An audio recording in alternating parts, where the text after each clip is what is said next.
Once again, welcome to my channel Tapasya the Learning Junction. Dear students, how are you? I hope all of you are enjoying my video lecture now.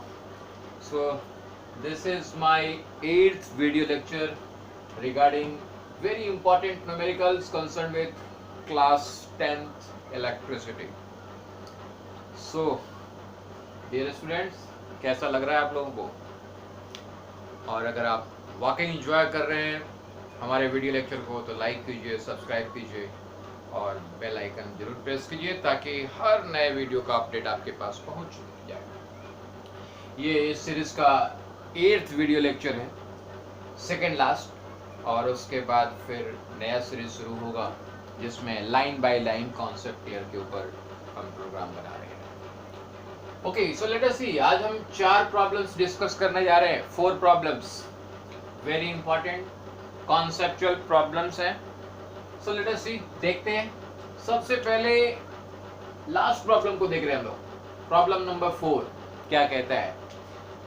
There are two exactly similar lamps arranged in parallel and series. एक बार parallel arrange कर रहा है, एक बार series में arrange कर रहा है।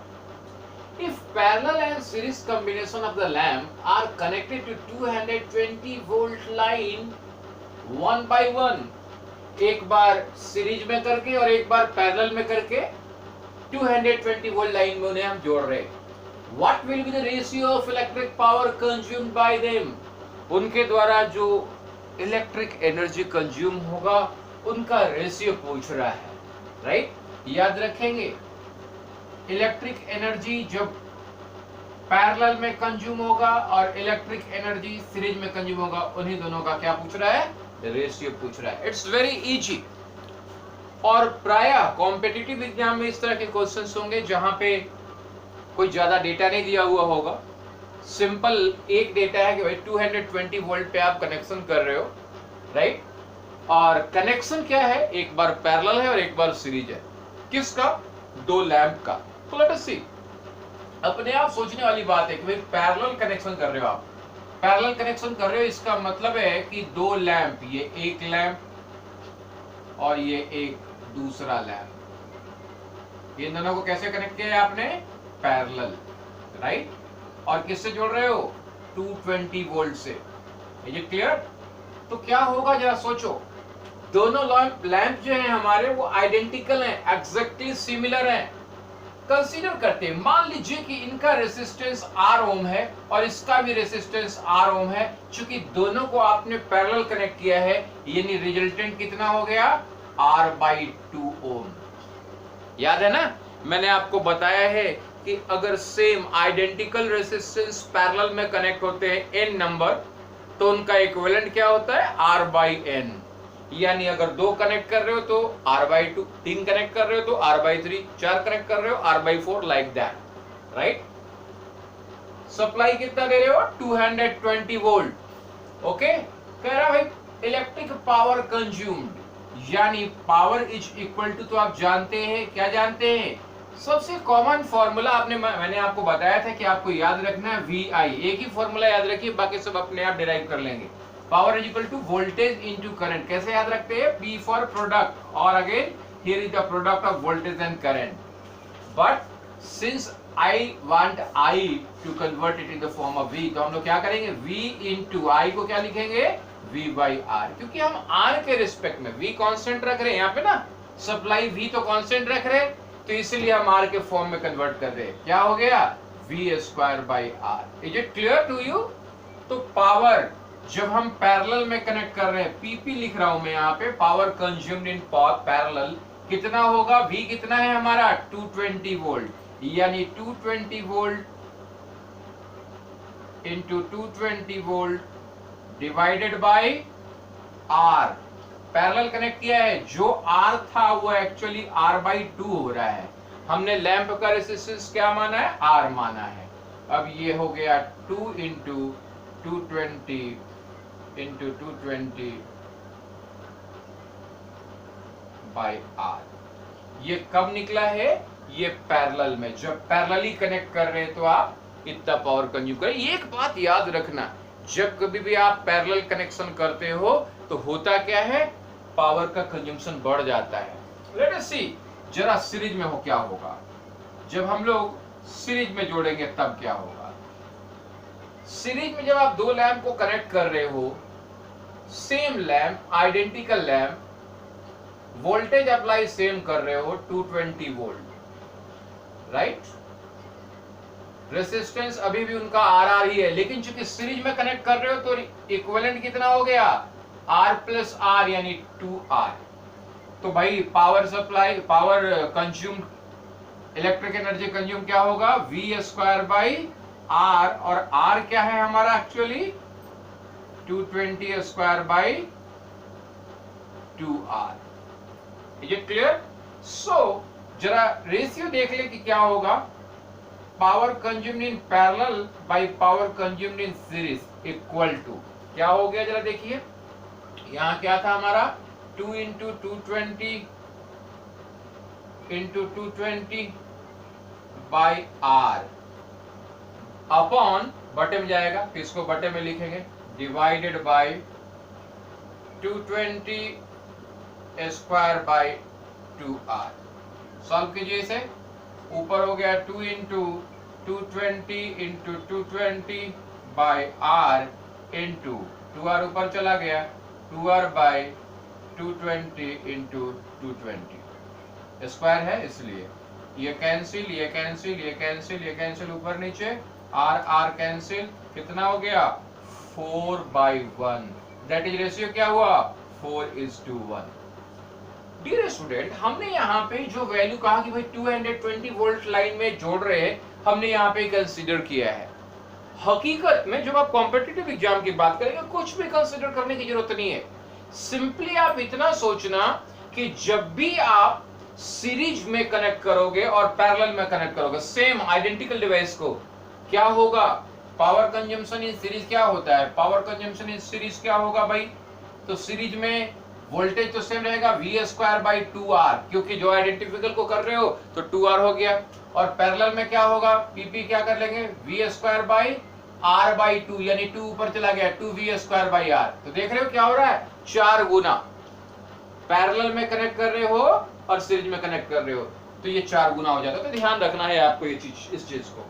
Late us सी question number 4 के बाद हम चर्चा करेंगे क्वेश्चन नंबर 1 से, राइट, क्वेश्चन नंबर 1 से। तो यहाँ पे एक्चुअली केवल और केवल कंफ्यूज करने के लिए वैल्यू दिया हुआ है कि भाई 220 वोल्ट लाइन में जब मर्जी जिस भी लाइन में आप कनेक्ट कर रहे हो, आइडेंटिकल डिवाइस को कनेक्ट कर रहे हो, सेम आइडेंटिकल डिवाइस को, एक बार आप उनको पैरेलल में जोड़ते हो और एक बार आप उनको सीरीज में जोड़ते हो, तो जो पावर कंजम्पशन है वो किस रेशियो में होता है 4:1। पैरेलल इनटू सीरीज की बात हो रही है।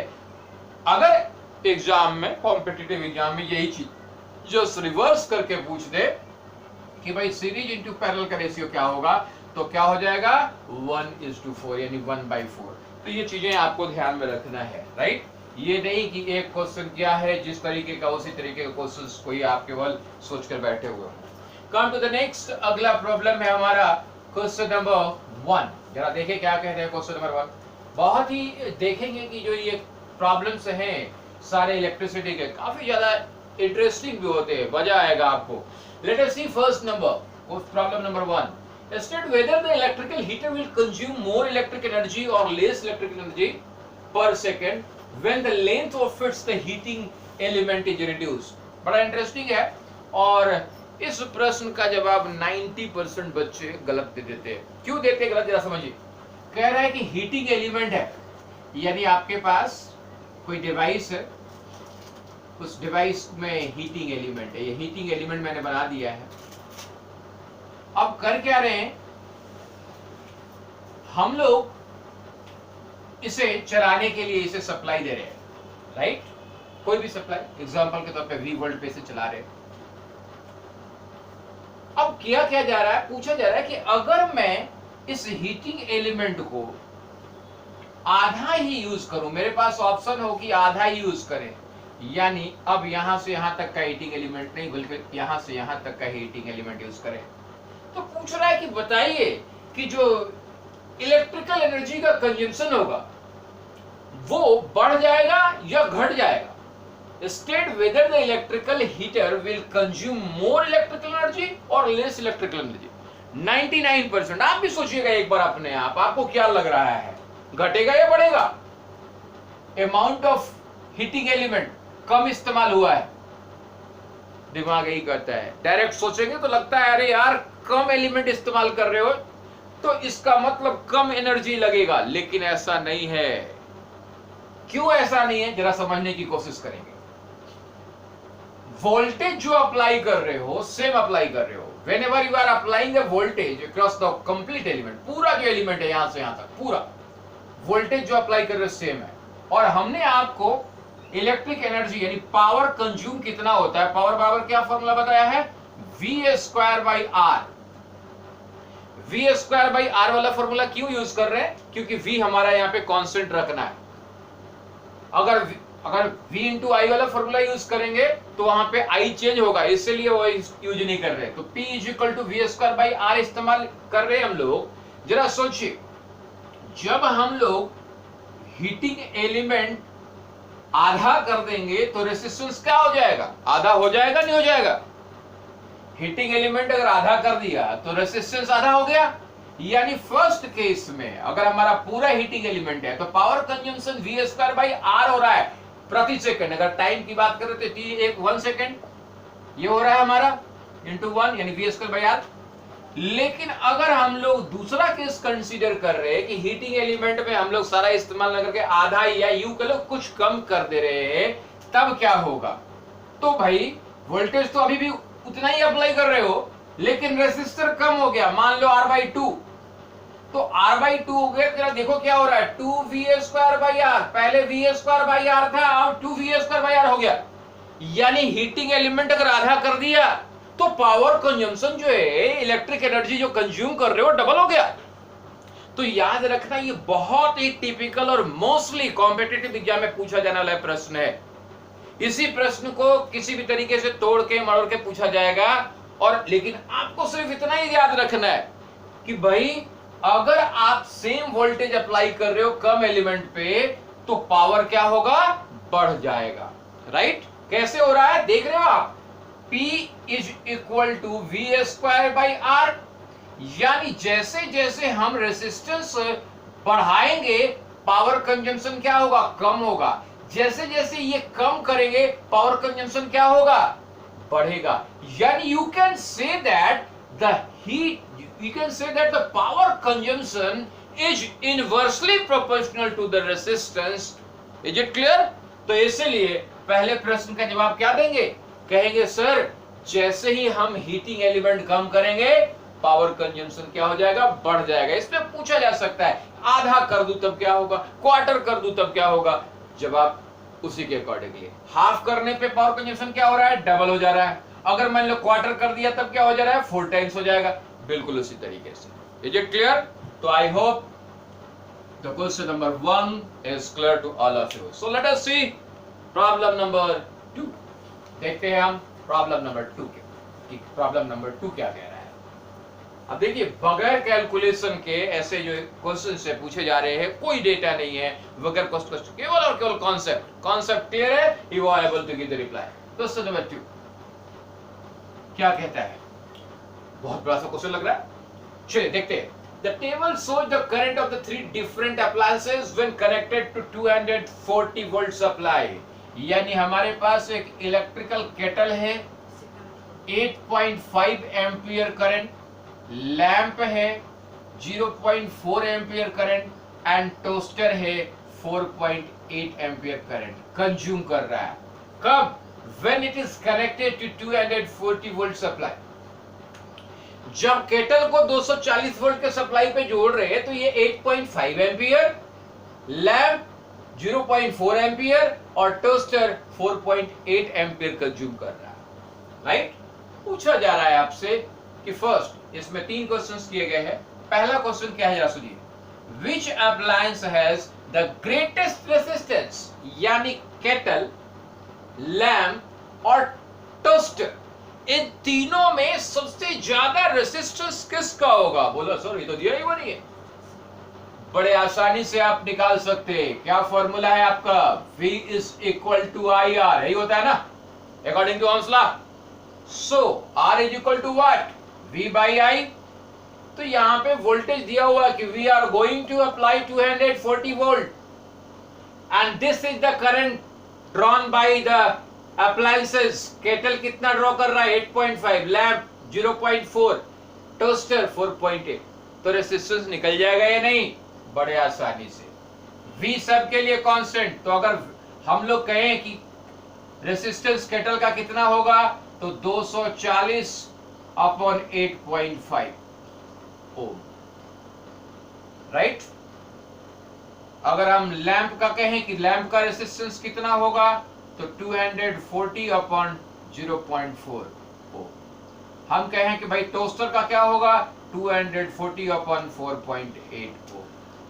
आपको ये दिखाई पड़ रहा है साफ साफ कि जैसे जैसे करंट बढ़ेगा रेसिस्टेंस क्या होगा? कम होता जाएगा। यानी इसका मतलब ये हुआ कि जो डिवाइस सबसे कम करंट ड्रॉ कर पा रहा है उसका रेसिस्टेंस सबसे ज्यादा होगा। Is it clear? जरा निकाल के देख लेते हैं, सॉल्व करें। 240 बाय पॉइंट हटा दिया, 4 इंटू 10 कर दिया, 4 से कट जाएगा, 4 छक 24, 60, 600 ओम। ये हमारा रेसिस्टेंस किसका है? लैंप का, राइट। लैंप का रेसिस्टेंस कितना है? 600 ओम। जरा इसका निकाल के देखें कितना हो रहा है। 240, एक जीरो डाला बटे पॉइंट खत्म हो गया, 24 से कटा दीजिए, 24 एक बार गया और 24 दूना 48, 2 से कट गया 50, 50 ओम। यानी टोस्टर का रेसिस्टेंस कितना है? 50 ओम का है, 50 ओम ऑनली, राइट। क्लियर है? जरा देखते हैं कि भाई हमारा केटल का कितना है। केटल का देख लीजिए, 840, एक जीरो लगा दीजिए, 85, 5 से कटा दीजिए, 17 25 85, 5 से कट जाएगा, 5 एकम 5, 5 गुना 10, 5 40, जीरो। और डिवाइड कर लीजिए, 1280 बाई 17 कितना आ जाएगा? डिवाइड कर लेते हैं, 1280 डिवाइडेड बाई 17।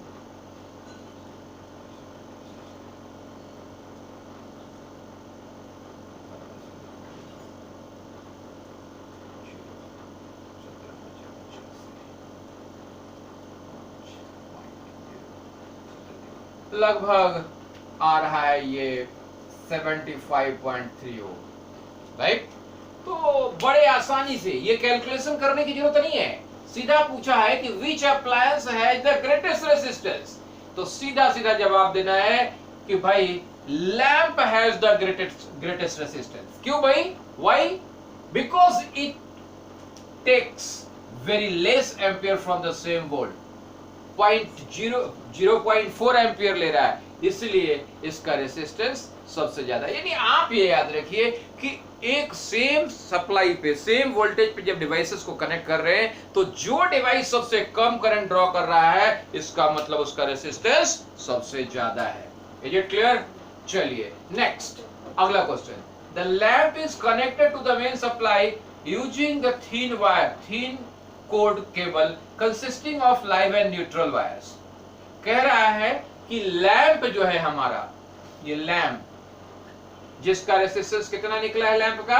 600 ओम, उसको हम लोग कनेक्ट कर रहे हैं। कैसे कनेक्ट कर रहे हैं? कनेक्ट कर रहे हैं बहुत ही पतले तार से, thin cord cable consisting of live and neutral, 2 तार है उसमें, उससे कनेक्ट कर दे रहे हैं। State 2 reason why this wire should not be used for kettle in the main supply. कह रहा है भैया हम लैंप के लिए पतला वाला तार जिसमें केवल 2 तार है, लाइव और न्यूट्रल, उसके लिए इस्तेमाल कर ले रहे, राइट।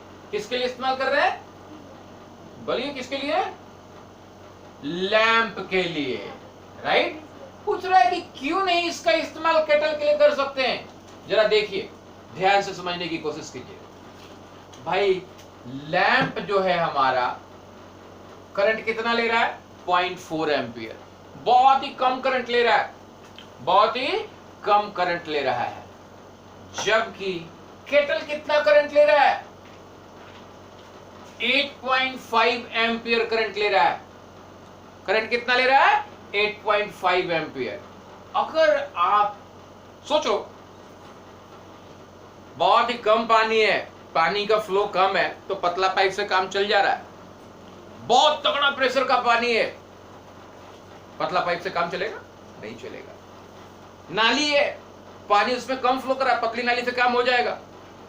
अगर बहुत ज्यादा वेस्टेज आ रहा है तो पतली नाली से काम चलेगा? नहीं चलेगा। तो यहां पे जरा ध्यान से सोचो, केटल के केस में करंट कितना है? 8.5 एम्पियर। और लैंप के केस में करंट कितना है? 0.4 ampere. And that's why lamp के लिए, लैंप में चूंकि करंट काफी कम है, आप पतला तार इस्तेमाल कर सक रहे हो, लाइव न्यूट्रल का तार इस्तेमाल करो। तो पहला रीजन यही बताओगे, क्या बताओगे इसमें? कि since lamp has very less ampere of current consumption, lamp का जो करंट कंजम्पशन है वो बहुत ही कम है, and that's why it is possible to make the utilization of thin wire having only two live and neutral. लेकिन दो reason, एक reason, तो दूसरा रीजन क्या है वो देखते हैं हम लोग। कह रहे हैं कि भाई दो रीजन बताइए कि क्यों नहीं इस्तेमाल कर सकते, केटल में क्यों नहीं इस्तेमाल कर सकते?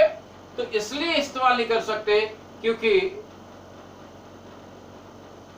केटल में जो करंट की मात्रा है, जो करंट का अमाउंट है, बहुत ज्यादा है, 8.5 एम्पियर है।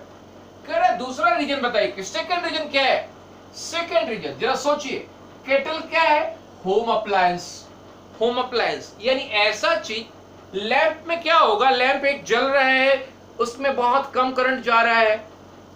केटल क्या होगा? केटल को आप हाथ से छू रहे हो, सेफ्टी चाहिए, सेफ्टी इज वेरी इसेंशियल। यानी ऐसा डिवाइस जिसमें सेफ्टी इसेंशियल होता है, केवल लाइव और न्यूट्रल नहीं देते, बल्कि हम लोग प्रोटेक्शन के लिए, सुरक्षा के लिए क्या देते हैं? अर्थ देते हैं। तो हर वो डिवाइस जिसको यूज करते समय सेफ्टी चाहिए, हम उसको अर्थ प्रोवाइड करते हैं। एंड दैट्स व्हाई याद रखना है कि ये जो दो तार वाला ट्विन कोड केबल है, ट्विन कोड केबल मतलब जिसमें दो ही तार है, लाइव और न्यूट्रल के लिए, उसका इस्तेमाल हम लोग केटल के लिए नहीं कर सकते। तो केटल के लिए पतला तार क्यों नहीं इस्तेमाल कर सकते? क्योंकि करंट की मात्रा बहुत ज्यादा है। दूसरा रीजन, सेफ्टी पर्पस के लिए केटल को अर्थ देना जरूरी है। लैंप को, बल्ब को देने की जरूरत नहीं है, लेकिन केटल को देने की जरूरत है। और यही कारण है कि it is very essential that we are not going to make the utilisation of thin cord cable consisting of live and neutral only. We should have the cable which should have three wires, live, neutral and earth. Is it clear? चलो देखते हैं अब तीसरा part क्या कह रहा है। कह रहा है calculate the power rating of kettle and it's when it is operated at 240 volt. बड़ा इंटरेस्टिंग है। क्या कह रहा है?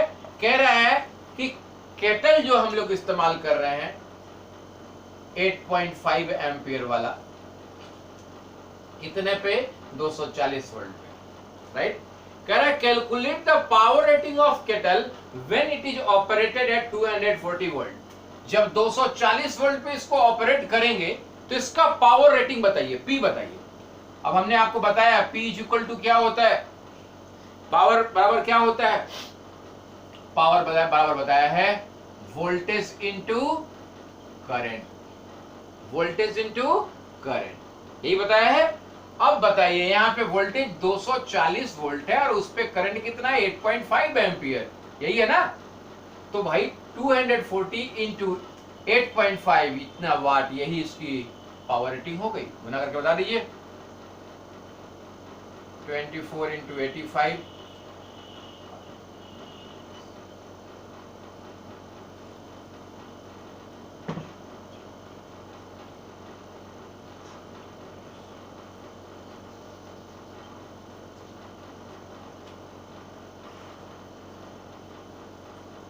एक अंक के बाद दशमलव, यानी 2040 watt, 2040 watt. Is it clear?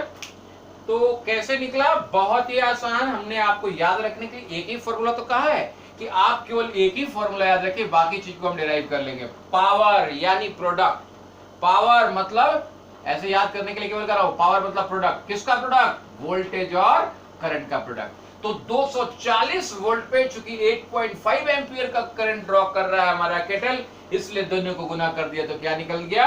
उसका पावर रेटिंग निकल गया। This was the solution of C part of this question. Last one, D part. A man takes a kettle abroad। अरे वाह भैया, क्या बात है। एक जना जो है केटल को अब्रॉड लेके जा रहा है। हमारे देश में जो केटल इस्तेमाल होता है वो मोस्टली हम लोग कितने पे इस्तेमाल करते हैं? हमारे घर में जो सप्लाई है ऑल ओवर इंडिया 220 से 240 के बीच में रहता है। लेकिन उसको अब्रॉड लेके गया और अब्रॉड में सप्लाई कम होती है, बताया मालूम है आप लोगों को? तो अब्रॉड लेके जा रहा है। कह रहा है man takes the kettle abroad where the main supply is 120 volt. अब यहाँ पे विदेश लेके चला गया और वहां पे सप्लाई कितनी है? 120 वोल्ट की है।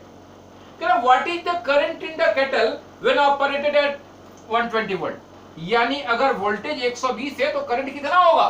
तो पूछ रहा है। बड़ा आसान है। अगर यहां पे रेसिस्टेंस पता हो तो हम तुरंत 1 सेकंड में बता देंगे। तो कैसे रेसिस्टेंस? रेसिस्टेंस तो ये पता किया था।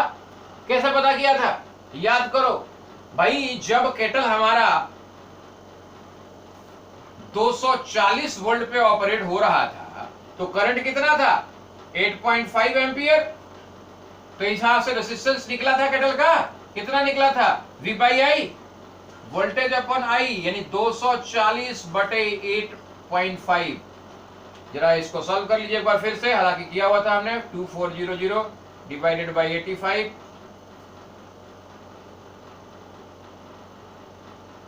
कैलकुलेट कीजिए, 5 से कटा दीजिए, 17 पचे 85, 17 और ये 5 से कट जाएगा, 5 का 20, 5 40, 480 बाई 17, राइट? 480 बाई 17, ये क्या है? इतना ओम है। तो भाई पूछ रहा है कि बता दो कि अगर 120 वोल्ट पे हम चलाएं तब क्या होगा? तो बड़ा आसानी से निकाल लेते हैं हम लोग। क्या निकाल लेंगे भाई? क्या पूछ रहे हैं कि 120 वोल्ट पे चलाएं,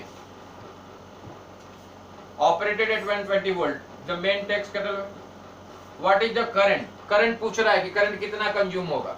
तो करंट बराबर क्या हो जाएगा? V is equal to I R. Formula याद रखने के लिए कहा है तो भाई I is equal to V by R. Voltage कितना है? 120 वोल्ट और हमारा रेसिस्टेंस कितना है? 480 बाई 17। 17 ऊपर चला गया, 17 ऊपर चला गया। जरा देखिए कैलकुलेशन। कैलकुलेशन पार्ट में थोड़ा प्रैक्टिस आप लोगों को करना जरूरी है, राइट? तो भाई 120 अपॉन 480 इंटू 17। अब ये कट गया, 100 कैंसिल, 12 से कट गया, 12 चौक 48, 17 बाई 4, 4 चौके 16, 1 बच गया, पॉइंट लगाए 0, 10, 4 दूना 8, 4 पचे 20, 4.25 एम्पियर करंट। कितना करंट ड्रॉ करेगा? 4.25। अभी हमने ये कैलकुलेशन के द्वारा निकाला है। आप जब एग्जाम कॉम्पिटिटिव दे रहे होगे तो आपको डायरेक्टली बताना पड़ेगा। कैसे? जैसे ही देखा, क्या किया? केटल जो था 240 पे 8.5 एम्पियर ड्रॉ कर रहा था। जैसे ही हमने क्या किया? वोल्टेज को हाफ कर दिया। जैसे ही वोल्टेज को हाफ कर दिया, ऑपरेटिंग वोल्टेज हाफ कर दिया, करंट क्या हो गया? जस्ट। Is it clear? तो I hope this is clear to all of you. ये था हमारे क्वेश्चन नंबर 2 का solution. Now let us see, अब हम चर्चा करते हैं आपके साथ लास्ट क्वेश्चन। बहुत ही आसान सा क्वेश्चन है, छोटा सा। देखिए, an electrical bulb is rated, एक बल्ब है जिसकी रेटिंग है कितना? 10 वाट। 10 वाट की रेटिंग है, वोल्टेज 220 वोल्ट। ये रेटिंग दी हुई है कि भाई ऐसा हमारे पास लैंप है। पूछ रहा है कि how many bulb of this type are connected in parallel across 220 volt to get the maximum 5 ampere current। कितने बल्ब ऐसे वाले को, ऐसे बल्ब को, कितने बल्ब को पैरेलल में जोड़ें कि करंट 5 एम्पियर हो? मैक्सिमम करंट कितना हो? Maximum current 5 ampere. तो सबसे पहले इसके लिए आपको रेसिस्टेंस पता करना पड़ेगा, यानी 220 वोल्ट पे 5 एम्पियर का करंट विड्रॉ कर रहा है। तो सबसे पहले आपको पता करना पड़ेगा कि ये जो बल्ब है हमारा उसका रेसिस्टेंस क्या होगा। बड़ा आसानी से निकल जाएगा, हमने आपको पढ़ाया है। क्या पढ़ाया है? P equal to VI, product equal to voltage into current. इसको क्या लिख सकते हैं? V into V by R, यानी V स्क्वायर बाई R लिख सकते हैं। तो भाई अगर R निकालना है तो V square by P। Is it clear? तो V स्क्वायर कितना है? 220, यानी 220 गुना 220 बटे पावर कितना है? 10। एक जीरो कैंसिल, गुना कर दीजिए। 22 गुना 22, 4 8 4 4840, यानी रेसिस्टेंस कितना हो गया? 4840 ओम, राइट। अब एक बल्ब का रेसिस्टेंस कितना आया है? 4840 ओम। लेकिन हम बड़े सारे बल्ब को कैसे जोड़ना चाहते हैं? पैरेलल में जोड़ना चाहते हैं। पैरेलल में कितने बल्ब जोड़ें? पैरेलल में, ताकि अगर हम यहाँ पे 220 वोल्ट अप्लाई कर रहे हैं तो ये करंट कितना विड्रॉ करे? 5 एम्पियर। यही पता करना है। तो भाई कैसे निकलेगा? सबसे पहले ये हम टोटल रेसिस्टेंस पैरेलल में कनेक्ट करने के बाद यानी आरपी निकालना चाहेंगे। तो आरपी कितना होगा जरा देखिए। आरपी इक्वल टू वोल्टेज दिया हुआ है और करंट दिया हुआ है। तो हमारे पास formula V equal to IR होता है। तो R equal to V by I। Voltage कितना है? 220, I कितना है? 5। हटाइए, कितनी बार जाएगा? 5 चौके 20, 5 चौके 20, 44 ओम चाहिए। यानी हम 4840 ओम वाले बल्ब को, कितने बल्ब को पैरेलल में कनेक्ट कर दें कि 44 ओम मिल जाए? जितने बल्ब को पैरेलल में कनेक्ट करने से 44 मिलेगा, उतने बल्ब को आप जोड़ करके मैक्सिमम 5 एम्पियर तक का करंट ले सकते हैं। तो भाई कैसे निकले? भी बड़ा मुश्किल सवाल, लेकिन मुश्किल नहीं है। मैंने बताया हुआ है आपको। क्या बताया है? याद कीजिए। कहा है कि अगर दो रेसिस्टेंस को पैरेलल में जोड़ेंगे तो R/2, n रेसिस्टर को पैरेलल में जोड़ेंगे तो R/n। तो हम लोग मान के चल रहे हैं कि let n bulb will be connected in parallel. कितने बल्ब को हम लोग जोड़ रहे हैं पैरेलल में? n बल्ब को। तो Rp इक्वल टू क्या हो गया? जितने बल्ब जोड़े हैं उनका पैरेलल इक्विवेलेंट क्या हो गया? R by n। R कितना है? 4840 बाई n। अब ये Rp निकाला है हमने 4840 बाई n, जबकि Rp कितना होना चाहिए? 44। तो यहां से 44 को इक्वेट कर दीजिए, यानी 44 is equal to 4840 by n। Therefore n equal to क्या हो गया? n ऊपर चला गया, 4840 बाई 44। जरा आप सॉल्व कर लीजिए, कितनी बार जाएगा? 44 1 टाइम्स, 4 बच गया, 44 अगेन, यानी 110। How many bulbs? 110 bulbs, 110 bulb. If 110 bulbs are connected in parallel, we will get 44 ohm parallel equivalent resistance. And whenever we are applying 220 volts current, definitely कितना लेगा करंट वो? 5 एम्पियर का। क्यों? क्योंकि 44 ओम का रेसिस्टेंस अगर 220 वोल्ट में जोड़ा जाएगा तो मैक्सिमम 5 एम्पियर का करंट विड्रॉ करता है। Is it clear? तो आई होप ये हमारा क्वेश्चन नंबर 3 क्लियर है आप लोगों के लिए। तो हम आप लोग सबसे यही कहेंगे कि वीडियो देखिए अच्छे तरीके से, और इस तरह के न्यूमेरिकल्स के ऊपर फोकस करने के लिए सबसे ज़्यादा मैं इसलिए आप लोगों को कहता हूँ क्योंकि आने वाले समय में केवल बोर्ड का एग्जाम ही आपके लिए इम्पोर्टेंट नहीं है, आपके लिए सबसे इम्पोर्टेंट है कॉम्पिटिटिव एग्जाम। और कॉम्पिटिटिव एग्जाम्स में अगर क्रैक करना है तो डेफिनेटली न्यूमेरिकल्स के ऊपर सबसे ज़्यादा अटेंशन देना होगा। कॉन्सेप्चुअल क्लास के लिए मैंने वीडियो लेक्चर दिया, एनसीईआरटी के न्यूमेरिकल के लिए वीडियो लेक्चर दिया है हमने, और फिर ये कॉम्पिटिटिव एग्जाम के लिए लास्ट एक और वीडियो दूंगा मैं अभी इस सीरीज में, और उसके बाद फिर नेक्स्ट सीरीज शुरू होगा हमारा। आज यहीं तक। वीडियो को लाइक कीजिए, सब्सक्राइब कीजिए और बेल आइकन प्रेस करना ना भूलिए। थैंक यू, धन्यवाद।